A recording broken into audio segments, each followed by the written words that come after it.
हार हो जाती है जब मान लिया जाता है। हार हो जाती है जब मान लिया जाता है। जीत हो जाती है जब ठान लिया जाता है। अस्सलाम वालेकुम, मैं आपके सामने एक बार फिर अमन रिजवी, और इस वक्त बहुत खुशी की खबर कह दीजिए या ये कह दीजिए कि आप लोगों को बेवकूफ़ बनाने की तैयारी उत्तर प्रदेश में शुरू हो गई है। जैसे कि आप देख रहे हैं कि सोशल मीडिया पर एक मुद्दा या एक न्यूज़ वायरल हो रही है जिसमें कहा जा रहा है त्यागी वसीम रिजवी और नरभक्षी स्वरानंद जो नफरती चिंटू थे, जिन्होंने अधर्मियों ने अभी धर्म संसद के नाम पर नफरतें फैलाई थी और धर्म के अलावा अधर्मियों ने हर तरह की बात करी थी। और उसके बाद उत्तर प्रदेश के बाद दूसरे स्टेट्स में भी इन्होंने अधर्मियों ने मुसलमानों के खिलाफ धर्म संसद सजाई थी, लेकिन जनाब कोई कार्रवाई नहीं हुई थी। कार्रवाई कैसे होती भाई? मुसलमानों के नाम पर ये नफरती पतंग उड़ा रहे थे, मुसलमानों को मारने काटने की बात कर रहे थे, इस्लाम को गालियां दे रहे थे। गरज इनके लिए बड़ी वाहवाही हो रही थी और ये हो रहा था भाई ये जो हैं बस मुसलमानों को फाड़ के खा जाएंगे, और 180 नायाब तरीके मुसलमानों को बर्बाद करने के बताए जा रहे थे, लेकिन अधर्मियों पर कोई कार्रवाई नहीं हुई। जिस तरह आप देख रहे हैं कि उत्तर प्रदेश में भगवा टाइटैनिक डूब चुका है, हार चारों तरफ नजर आ रही है। अभी अधर्मी परेशान हो गए कि अब क्या करा जाए, तो यूपी में लोगों को बेवकूफ़ बनाने के लिए इन्होंने एक न्यूज़ दिखा दी है, या एक तरह से कहिए कि इनको उठाकर वीआईपी ट्रीटमेंट देने की तैयारी। हमें क्या मालूम ये जेल में जाएंगे, कहाँ जाएंगे। अब इनको उठा लिया, न्यूज़ वायरल हो रही थी कि त्यागी को भी जेल हो गई है, त्यागी वसीम रिजवी को उठा लिया है, और नरभक्षी उर्फ स्वरानंद जो है, जो हमेशा नफरती चिंटू है, इसको भी उठा लिया है बीजेपी ने, ताकि आप लोगों को बेवकूफ बनाया जा सके। क्योंकि उत्तर प्रदेश में एक के बाद एक बीजेपी की तमाम विकेट जो है, मंत्रालय संत्रालय क्लीन बोर्ड हो रहे हैं। बीजेपी ने स्पेशल काउंटर लगा लिए है जहां पर ये लोग एक तरह के अपने जो इनकी पार्टी के लोग रिजाइन करके जा रहे हैं, स्पेशल काउंटर भी बनाने की इनको जरूरत है या बन गया है। लगातार इनके एमपी मंत्रालय जितने भी सब पार्टी छोड़ रहे हैं, विधायक पार्टी छोड़ रहे हैं। उत्तर प्रदेश में अगर यही हालात रहे तो अखिलेश यादव जो है उत्तर प्रदेश के साथ इतने उसके पास एमएलए हो जाएंगे कि वो दो राज्यों में अपनी सरकार बना सकता है, इतने उनके पास एमएलए आ चुके हैं। उसी मद्देनजर उसी मुद्दे को ठंडा करने के लिए एक मुद्दा बीजेपी की तरफ से चलाया जा रहा है कि यति नरसिम्हा स्वरानंद को और त्यागी वसीम रिजवी को हम पकड़ रहे हैं। तो ये इनकी चालाकी सुनिए, ये वही बीजेपी वाले हैं जिनकी पार्टी का विधायक अभी आपने देखा कि स्वामी मौर्य प्रसाद, जो ये स्वामी प्रसाद मौर्य, नाम में कंफ्यूज हो, नाम पे दिमाग मत लगाना, स्वामी प्रसाद मौर्य जो कभी बीजेपी में होता था और बीजेपी में होने के बाद ये मुसलमानों को खुल्ला गालियां देते थे कि मुसलमान 3 शादियां इसलिए करते हैं क्योंकि वो हवस बुझाना चाहते हैं, उनकी एक औरत में हवस नहीं बुझती। तब उन पर कोई कार्रवाई नहीं हुई, लेकिन जैसे ही कल वो अखिलेश यादव की पार्टी में गए तो बीजेपी ने उन पर कार्रवाई कर दी है, लेकिन इस वाली बात पर नहीं करी। उनकी सन 2014 की उनका एक स्टेटमेंट था जिन पे उन्होंने कहा था जो शादियों में पूजाएं होती हैं ये नहीं होनी चाहिए, पंडित आपको बेवकूफ बना के अपनी तिजोरियां भरते हैं, पूजा अर्चना हम दलितों को, हम बहुजनों को नहीं करने चाहिए। इस वाली बात पे उन पे वारंट इशू हो गए हैं। तो आप ये देखिए कि ये जितने लोग हैं, अगर आपको लगता है कि ये अखिलेश यादव से खुश होकर अखिलेश की तरफ जा रहे हैं तो बिल्कुल भी नहीं। ये सत्ता के लोभी हैं, इनको पता है कि उत्तर प्रदेश में अगर हम डूबते हुए भगवा टाइटैनिक पर चढ़े रहे तो ये टाइटैनिक जो है, ये जो भगवा टाइटैनिक है, जो बीजेपी की सरकार है, जो बीजेपी की नाव है, वो डूब रही है। इसलिए ये अपनी नाव बदल कर, जिस तरह सन 2017 में लोग अखिलेश को छोड़ कर भाग रहे थे, बसपा को छोड़ कर भाग रहे थे, कांग्रेस को छोड़ कर भाग रहे थे, वही है कि टिट फॉर टैट इतिहास अपने आप को दोहराता है। वही इतिहास आज बीजेपी सरकार के मुंह पर मारा जा रहा है और लोग अब बीजेपी छोड़कर अखिलेश की पार्टी में जा रहे हैं क्योंकि वो जीतना चाहते हैं, क्योंकि वो सत्ता में फिर वापसी चाहते हैं, क्योंकि उनको फिर कुर्सी चाहिए। और उनको पता है कि अगर हम जीतते हुए जहाज में, हम जीतती हुई बाजी पर या जीतती हुई बिसात पर हम लगाते हैं अपनी बिसात, अगर हम अखिलेश की पार्टी में आ जाते हैं या जैन की पार्टी में आ जाते हैं, दूसरी पार्टी में आ जाते हैं, गठबंधन की सरकार में आ जाते हैं, तो हमारी जीत यकीनी है। यही वजह है कि लगातार बैक टू बैक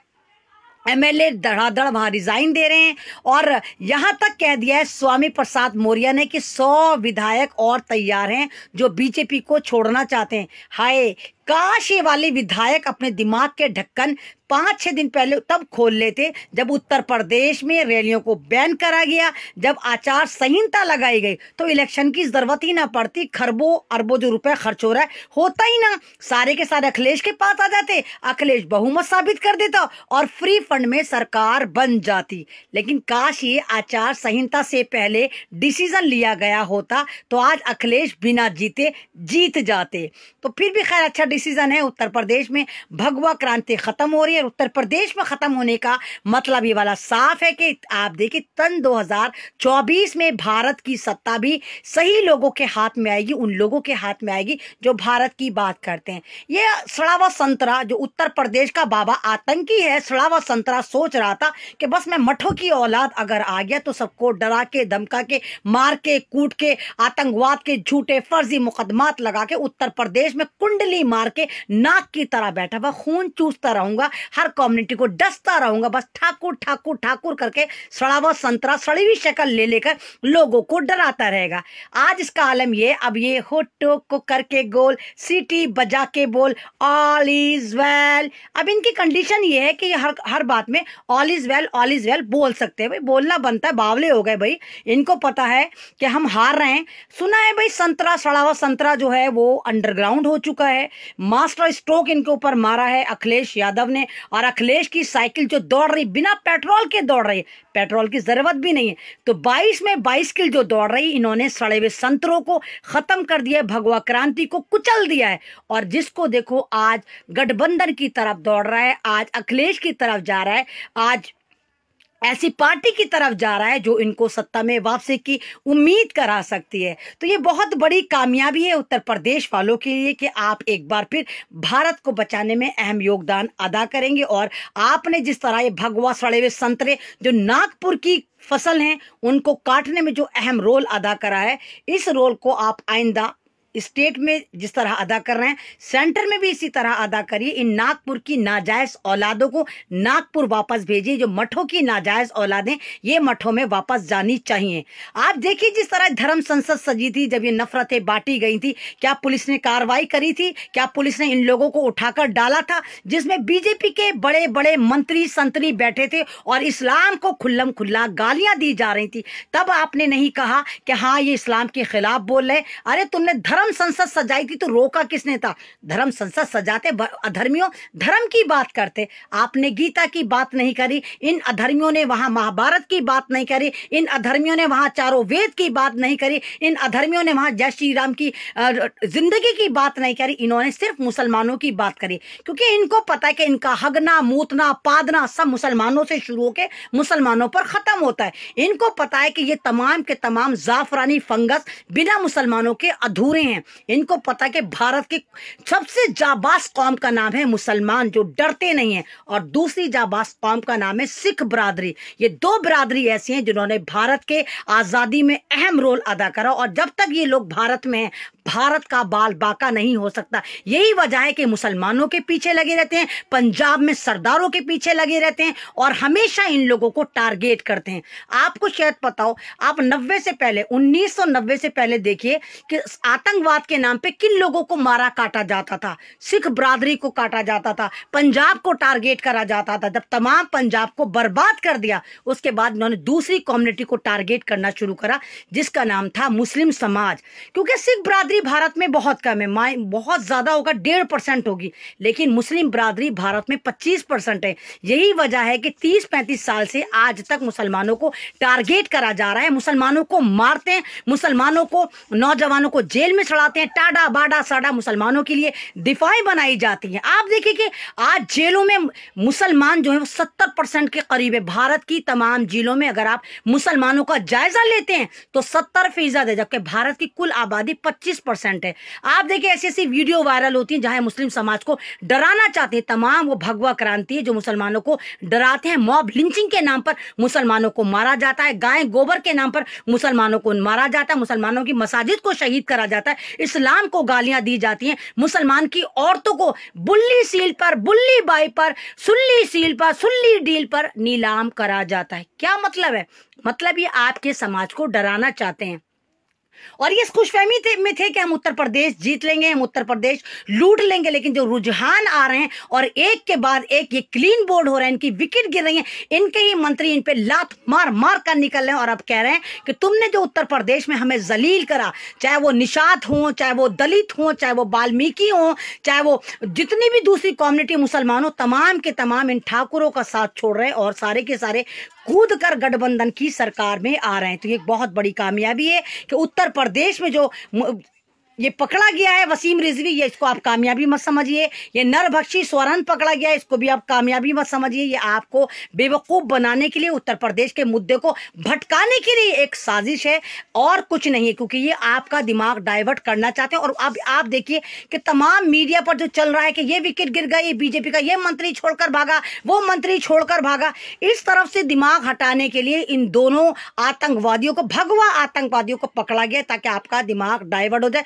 लेकिन यह हमारी जीत नहीं है। जीत जब होती, जब भूख लगती है, हम तब खाना खाते हैं। जब इन अधर्मियों ने नफरत की पूरी राजनीति सजाई थी, नफरत की पूरी मंडी सजाई थी, अगर ये अधर्मी तभी पकड़े जाते तब हम जीत मानते। जब इन्होंने गाजियाबाद में खड़े होकर लोगों को गालियां दी थी, इस्लाम को गालियां दी थी, इस वसीम रिजवी ने हमें गालियां दी थी, हमारे इस्लाम को टारगेट करा था, अगर तब सरकार पकड़ती तब हम मानते। अब हमें कोई परवाह नहीं। अब हमें पता है ये अधर्मी कुछ भी कर लें, तमाम के तमाम फेंटाकोला बाबा की जो सरकार है, अधर्मियों की जो सरकार है, इनके साथ रहेगी। अब ये जो ड्रामा कर रहे हैं इस पे हमें कोई फर्क नहीं पड़ता। हमें पता है कि यह हार के डर से उत्तर प्रदेश का दिमाग डाइवर्ट करना चाहते हैं। यही वजह है कि त्यागी वसीम रिजवी को पकड़ने का ड्रामा कर रहे हैं, नरभक्षी स्वर्ण को पकड़ने का ड्रामा कर रहे हैं। लेकिन उत्तर प्रदेश की जनता जान चुकी कि आप सिर्फ मुद्दों की राजनीति नहीं करते, आप सिर्फ भटकाने की राजनीति करते हैं। और फेंटाकोला बाबा, अब तुम्हारा गुफाओं का रास्ता बिल्कुल साफ हो गया, तुम गुफा वापस जा रहे हो और जबरदस्त तरीके से इंसानियत बसती नजर आ रही है, संविधान बसता नजर आ रहा है। मैंने पहले भी कहा था कि सत्ता में 5 साल तुम रहते हो, तुम हमारे नौकर हो, तुम हमारे आका नहीं हो। भगवान बनने की कोशिश करोगे तो तुम्हें वहीं घुसा दिया जाएगा जहां से तुम निकले हो। 5 साल के लिए तुम आए थे और 5 साल में तुम्हें उत्तर प्रदेश की सरकार को किस तरह वहां की जनता ने मजा चखाया है वो अपने आप में एक है। कोई भी पार्टी इतनी बेइज्जत होकर नहीं निकली होगी जितनी फेंटाकोला और उसकी पूरी बटालियन बेइज्जत होकर निकल रही है।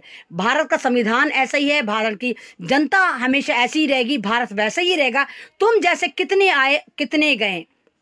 तो जिस तरह तुमने लोगों को टारगेट करा, समाज को टारगेट करा, तुमने ठाकुरों के अलावा किसी पे हाथ नहीं रखा, तुमने हर कम्युनिटी को बदनाम करा। किस तरह तुमने उत्तर प्रदेश में बेटियों के गैंग रेप करवाए, किस तरह तुमने पत्रकारों को मरवाया, किस तरह तुमने किसानों पे बर्बरता करी, किस तरह तुमने जवानों को मारा। तुमने उत्तर प्रदेश में किसी को नहीं छोड़ा। किस तरह तुमने आपदा में अफसर ढूंढा, किस तरह तुमने कोरोना में मरवाया। एक नहीं, हर ऐसा इवेंट तुमने वहां पर उत्तर प्रदेश में करा जहां तुमने इंसानियत का खून करा। और आज उत्तर प्रदेश की जनता तुम्हें गिन गिन कर तुमसे हिसाब मांग रही है और गिन गिन के तुम्हारे ही विधायक पार्टी इसलिए छोड़कर जा रहे हैं। उनको पता है कि तुम हार रहे हो, तुम्हारा जहाज भगवा टाइटैनिक डूब रहा है और ये गठबंधन की बहुत बड़ी कामयाबी है। तो इस तरह की बुलेटिन देखते रहिए हर लम्हा। अब उत्तर प्रदेश की राजनीति बदलती रहेगी, 1 महीने के अंदर और पता नहीं क्या क्या होगा। हो सकता है कि बीजेपी में ये जो भगवा संतरा है, ये जो सड़ावा संतरा, ये बाबा आतंकी, ये खुद जाए और कहे अखिलेश भैया मुझे ले लो, मुझे कोई पद दे देना, डिप्टी सीएम ही बना देना। हो सकता है, कुछ भी हो सकता है कि योगी आदित्यनाथ भी अपना रिजाइन बीजेपी के ऊपर छोड़कर खुद साइकिल पर सवार हो जाए और कहे मैं तो गुफा वाला हूं, मैं तो साइकिल वाला हूं, पैदल भी चल सकता हूं, बस मुझे डिप्टी सीएम बना लो। इस बात की भी पूरी उम्मीद करी जा सकती है, क्योंकि ये वो लोग हैं कि जो आपदा में अफसर ढूंढते हैं। और हो सकता है आदित्य योगी नाथ, ढोंगी नाथ, बाबा बलात्कारी, बाबा आतंकी, सड़ावा संतरा भी अखिलेश की पार्टी में गठबंधन में जाए और कहे मुझे डिप्टी सीएम बना लो, मैं सारा गुजारा कर लूंगा। तो ये बहुत अच्छी बुलेटिन है जो उत्तर प्रदेश में सुतरा साफ हो रहा है बीजेपी का, और उत्तर प्रदेश की जनता इनको मजा चखा रही है। लाइव अच्छा लगता है तो उसको शेयर करिए, मेरी आवाज को दूर दूर तक सर्कुलेट करिए। अल्लाह हाफिज। बस मैं लास्ट में फिर यही कहूंगी कि न समझोगे तो मिट जाओगे ए हिंदुस्तान वालों, तुम्हारी दास्तां तक भी ना होगी दास्तानों में। सतरंगी सलाम के साथ ऐमन रिजवी को विदा दीजिए। अल्लाह हाफिज।